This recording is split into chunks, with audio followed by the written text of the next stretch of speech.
Stories Between Us anthology, where Black queer men's lives, love, and tension take center stage.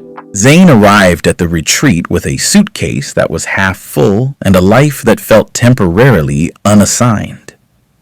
The wellness resort sat just outside a city in Mexico, positioned carefully between jungle and curated calm, the kind of place designed to make people believe they were choosing rest rather than running from something. Everything about it suggested intention. Neutral colors, low voices, staff trained to anticipate without intruding. Guests were encouraged to slow down, to let go, to trust the process. Zane had booked the trip 2 weeks after being laid off from his job.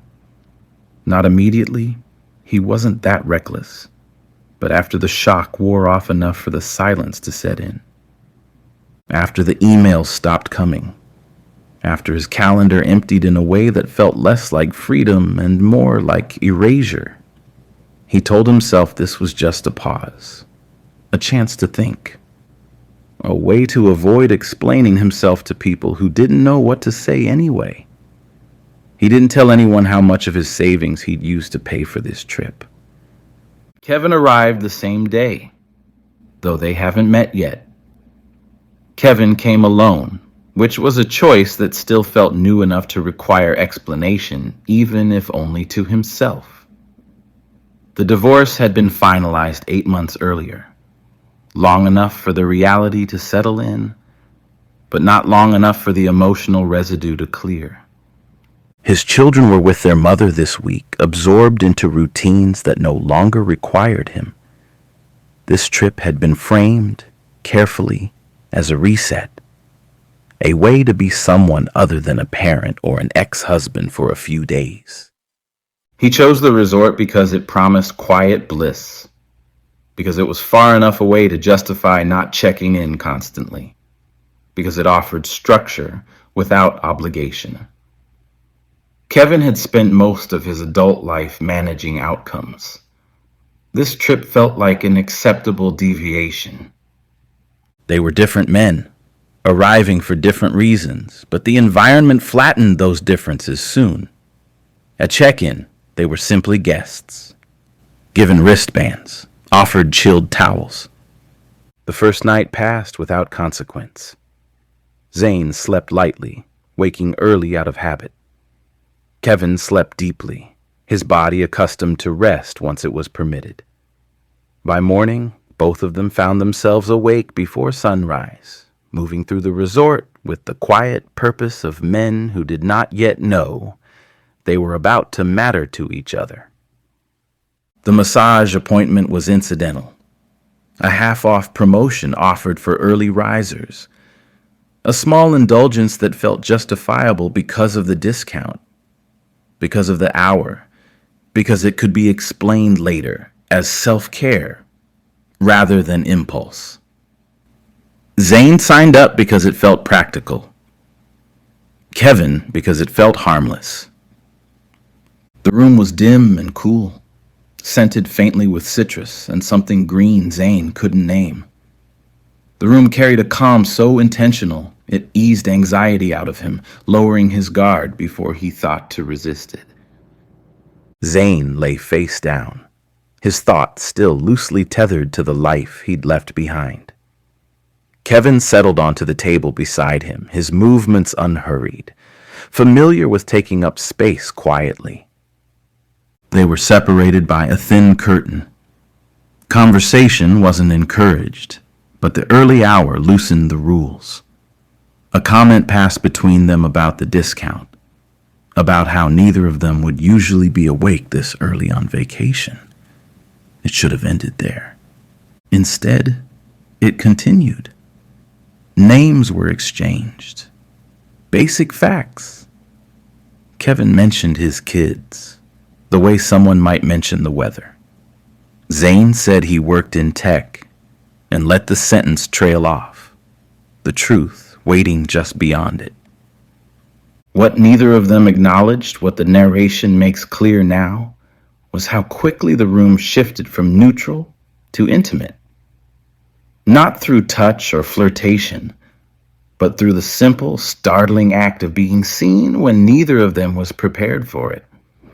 When the massage ended, the space they had shared vanished too quickly. They dressed, exchanged polite smiles, and wished each other a good day. Neither of them believed this moment would be their last encounter. What they didn't know yet, what the environment was designed to conceal, was that this week would rearrange the way each of them understood connection. That the resort's promise of rest would be honored, but not in the way either man expected. Zane did not expect to see Kevin again that morning. The resort was large enough to make repetition feel optional, its paths winding deliberately to discourage routine. Guests were encouraged to drift rather than return. Still, when Zane stepped into the breakfast area, balancing a plate he had assembled without appetite, Kevin was already there, seated at a small table near the edge, coffee untouched, gaze unfocused. They acknowledged each other without surprise. There was no greeting that suggested intention, no sense that either of them had arrived early in hopes of running into the other. They simply made room. Zane set his plate down. Kevin shifted his chair slightly. When they spoke again, it felt like the conversation had never stopped, only paused. They talked first about the resort food, how it cost too much and tasted too plain, then about how early it was, laughing at the fact that they were both up and coherent on what was supposed to be a vacation for them both. Zane noticed distantly how long it had been since conversation had felt like this. Unperformative. There was no professional calculus running beneath it. No need to position himself advantageously. Kevin asked questions that weren't tests, and Zane answered without feeling judged. The ease of their conversations caught them both off guard. They finished breakfast together, talking until the breakfast area closed. Later, by the pool, the day unfolded in pieces rather than plans. Zane floated on his back, letting the sun anchor him in his body, his thoughts slowing enough to feel manageable. Kevin joined him at the edge, feet in the water, sleeves rolled up. They spoke intermittently, lapsing easily into silence. Zane noticed how Kevin took up space, neither bold nor apologetic, just sure of himself. It spoke to a life shaped by acceptance. The contrast between them was subtle. Kevin ordered drinks without hesitation, his choices unburdened by internal negotiation. Zane, in his head, felt himself tally every indulgence, the knowledge that pleasure had become a finite resource since being laid off. Still, he accepted the drink when Kevin offered one, noting how good it felt to stop explaining himself even in his own head. The afternoon blurred into evening. Karaoke arrived the way it always did, announced cheerfully, framed as optional, impossible to avoid. Kevin went first, choosing a song that matched his age and temperament, his voice steady, confident, unself-conscious. Zane followed later, selecting something newer, his nerves smoothing as the music carried him. The applause felt warmer than deserved. Afterward, there were margaritas, then another. The atmosphere loosened, laughter becoming easier, less guarded. When Kevin's hand settled briefly at Zane's back as he leaned in to speak, the contact registered as welcomed flirtation. Zane understood then that something was pulling them closer. The decision to leave the resort bar together was made without any real discussion. Kevin's room was closer, so that's where they headed. Vacation had a way of dulling consequence, turning choices into something that felt harmless. Inside the room, the intimacy unfolded without rush or performance. Kevin moved at the pace of someone who knew what he wanted and did not need to chase it. Zane leaned into the moment not because he needed it, but because he wanted it. Afterward, they lay side by side, conversation drifting toward neutral ground. Movies, travel, places they had loved. The kind of talk that filled space without asking to be interpreted. Zane told himself this was temporary. Kevin told himself the same. Morning arrived gently. They woke without alarm, light filtering into the room in a way that made time feel negotiable. Zane noticed the ease with which Kevin moved through the morning, unhurried, settled. It stirred something in him that felt dangerously close to longing. They separated their bodies without awkwardness, agreeing loosely to meet each other later. Not making plans felt like they were still maintaining their vacation mask. By midday, they found each other again. Lunch stretched longer than planned. Conversation deepened almost imperceptibly. Zane mentioned work. He spoke of the layoffs casually. Kevin listened without rushing to fix or solve anything, without reframing the loss as opportunity. He just listened to Zane. That restraint mattered. The second time they were together, the intimacy carried more weight. There was less joking afterward, more tenderness. Zane noticed how his body responded to intimacy with Kevin. It gave him a desire to stay, to extend the moment beyond its current physical boundaries. Even though Zane didn't articulate it, Kevin noticed it anyway. The days settled into rhythm. Breakfasts together without discussion. Long stretches by the pool. Walks that extended beyond the sunset. Soon, it no longer mattered whether they'd found each other by chance or by choice. Staff began greeting them as a pair, a detail Zane registered with a quiet thrill and an undercurrent of unease.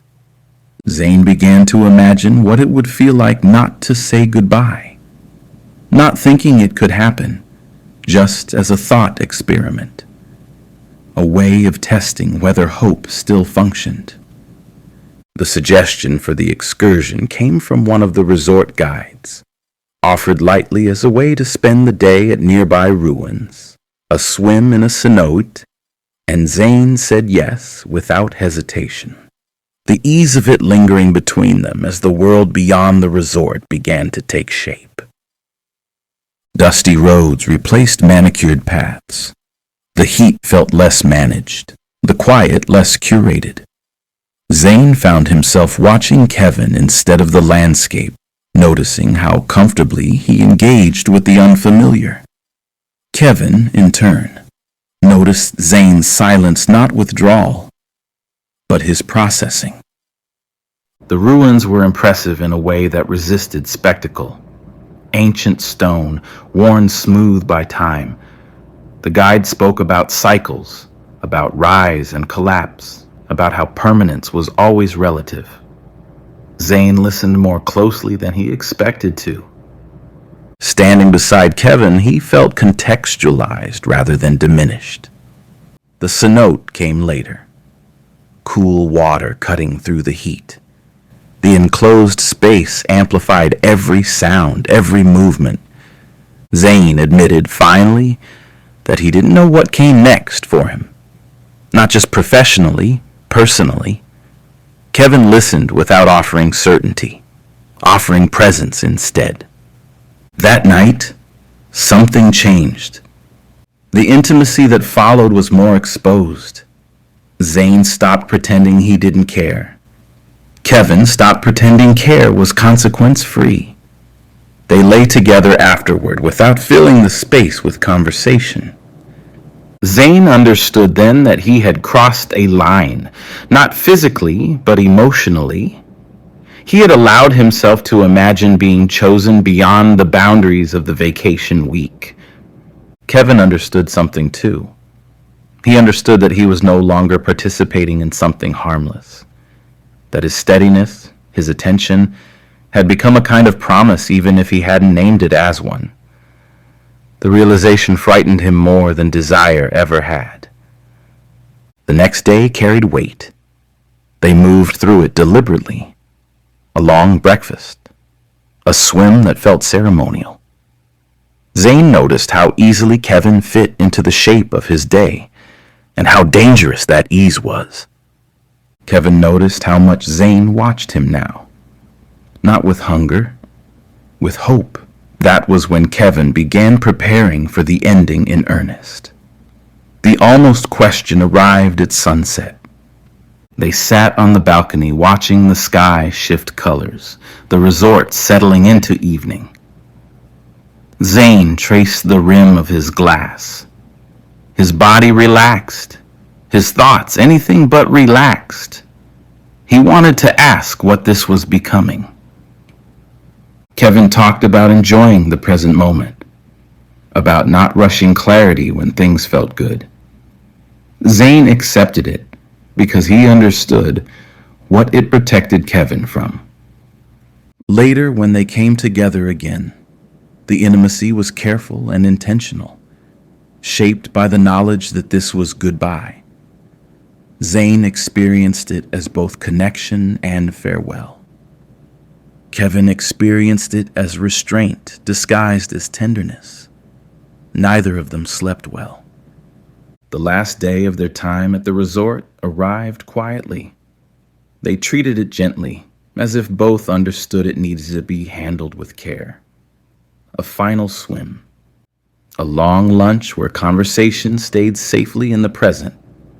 Small gestures that felt ceremonial without being acknowledged as such. That night, there was no avoiding it. Zane asked the question plainly. Kevin answered honestly. He spoke about his life as it was, his children, his responsibilities, the limits he had chosen to live within. He did not frame them as excuses.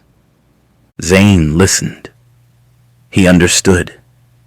That understanding did not lessen the ache. Morning came softly. They packed without drama. At checkout, the wristbands were clipped away clean and final, as if the week could be ended that simply. Kevin hugged Zane longer than necessary. Zane let him. They parted without promises. Both of them left changed. Neither of them left together. Thank you for listening to Stories Between Us Anthology. You can find every episode on YouTube, Spotify, and Apple Podcasts. Rate the show and leave a comment. It helps more people find us.